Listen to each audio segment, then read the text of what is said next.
So probably should mention before we get into this latest greatest homesteading video, uh, the whole point of building this, what essentially is a hangar, looks like a garage, could function as a garage too, and a shop, but it's a hangar and shop for a spare utility, or I'm sorry, not spare utility, but a shop for that too, but it's more or less a hangar for spare or Pegasus electric aerial vehicle.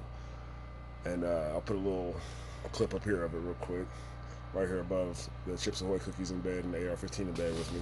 Don't ask me why, but if you got a problem with that, go ahead and let me know in the comments down below, Will.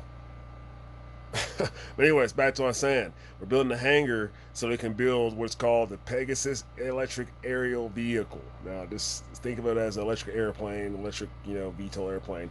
But we need a place to build it through the winter and keep it out of elements and all that jazz, because the elements get kind of crazy up here. And anyways, so do that short here. We're building that, but at the same time, we're going to do a homestead video covering how to build a timber frame and stonework type of garage or hangar with limited, supplies. Like right now, lumber prices are ridiculous high. It's hard to find lumber at a decent price, let alone OSB to sheet and cover all your framework. So we're doing stonework. So we taking and doing stonework and using a lot of stone that's right here off the sides of dirt roads. I live on a basalt type of mountain, and the mountains, Rocky Mountains. So stonework everywhere, stone everywhere. I'm sorry. So there's plenty of material to build with. So we've switched from using wood and OSB to using stone and cement and mortar. It's a lot cheaper. It's a lot more economical. All materials right here. We just had to pick up cement, time to time and layer that shit up. It's hard work because you gotta carry stone in, but other than that, it works out pretty well.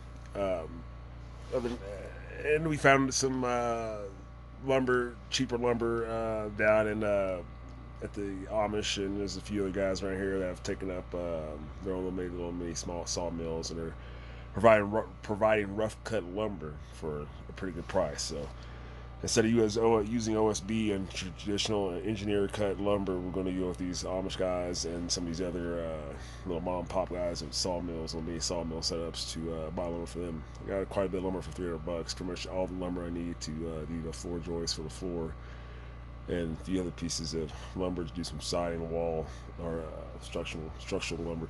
But anyways, stay tuned, watch the video, let me know what you think. If you find something wrong with it, you're welcome to comment below. Stay tuned. Alright, before I get going any further on this stone wall, as you can see, I started out in that space there. It's a mess, but that was the first wall there. I had to rebuild it, but the second wall, definitely a drastic improvement. And then we're going to continue this wall over here. We're going to make a hangar out to this edge here.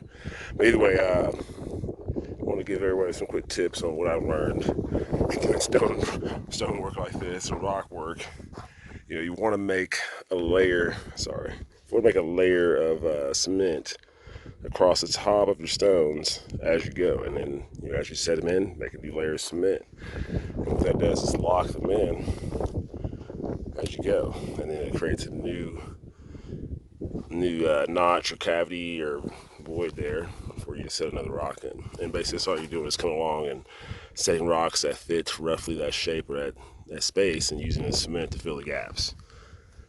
So you put a nice amount of cement or a nice fat bead of cement down there, and as you go, and I use either a smaller trowel or a larger trowel, depending on how I'm feeling, because this one's kind of heavy after a while, and sometimes you don't need that much cement at one time. You just keep going down, setting your bead, and try to get into those cracks. Let that stuff run down there. You want some runny cement, because as you go, the stuff's going to start setting pretty quick, because it's going to take time to get all your stonework set. We got a fortunate situation here that this rock here, or this road here, is covered in stones that have been pulled out during the grading. Oh shit, I fell over. And some people may disagree with this, and if you disagree with the way I'm doing it, you're welcome to, but go ahead and comment below on the video below. If you like, comment, tell me how you feel. That's okay. But I want to do it my way, and it seems to be working out pretty good. Moving on. So we continue setting these in, and actually I got some enough stuff to sit here now. Enough cement sitting now, so we'll go ahead and start setting some of these stones in. And I'll show you a quick set, show you I'll set stones here real quick, a couple, before I have to use both hands and set you down. But anyway, so you say I had a nice void there, a nice gap, and you got a rock that's about the size of a football that'll fit in there nicely. So you want to find a way to set it in there that pretty much locks it in.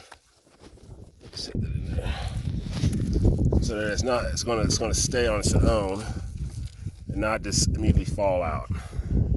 You want it to be balanced in there, no, pretty much locked in there, so it doesn't just immediately fall out, because you're gonna sit stones on top of it. And then what I like to do right after that is come in and set mortar in those gaps, on the top of it, so you basically are strapping it in with the mortar, and that mortar will start to set immediately and start to lock that bad boy in, and you'll be ready for the next stone to go in. And that gap there is now being created by setting that in, and you just keep going. Bigger rocks, like I said, you should see larger stones, you get more height out of them, but also takes a little bit more balancing and so forth. So you need to alternate between smaller stones and larger stones. Sometimes after you get a few stones set, you'll have to stop and let it set for a while so they aren't rocking around on you, because I've had this one follow me about a dozen times trying to get going too far on it. As you see, I waste a lot of mortar down there. So I let that set, and now it's ready to set some more rocks on. So I was trying to use a lot of large rocks to get the height real quick on there. But like I said, I'm just going to wait, and I said we already waited and let it set, so now we can come back and set some large stones in there again and get the height we want.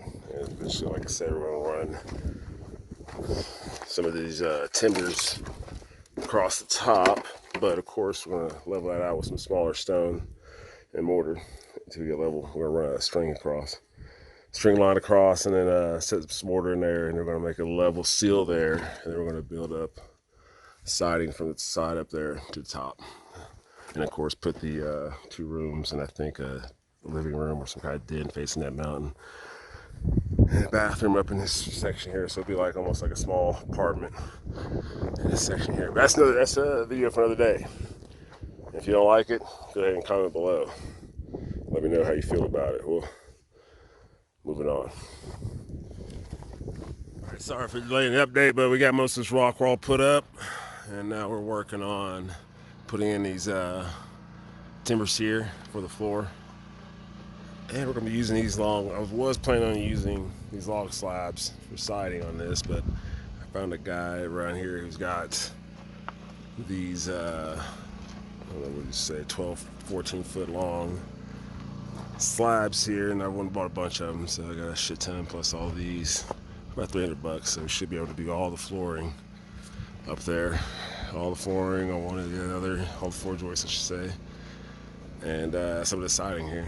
And it's nice to be able to span that whole space without having to put in more framing to put these up, and it looks better. So stay tuned. Well, oh, and take note that we're going to leave a gap there, not intentionally, but the intention is to come back with cement and have something to act as a form on the front here to fill that in. We'll put more rock work in, and we'll fill that in and get that all sealed up real nice and well, and then come back on this back side using either cement board or OSB, and then creating a cavity there we'll fill with expansion foam. We'll do a spray foam kit or whatever. Either way, we'll find a way to do it and come up with a good technique to do it economically. And if you see something wrong with that or have a problem with that, just go ahead and let me know down in the comments. Because right now we don't have time to talk about it, but we'll definitely discuss it in the comments down below. Let me know how you feel. Well,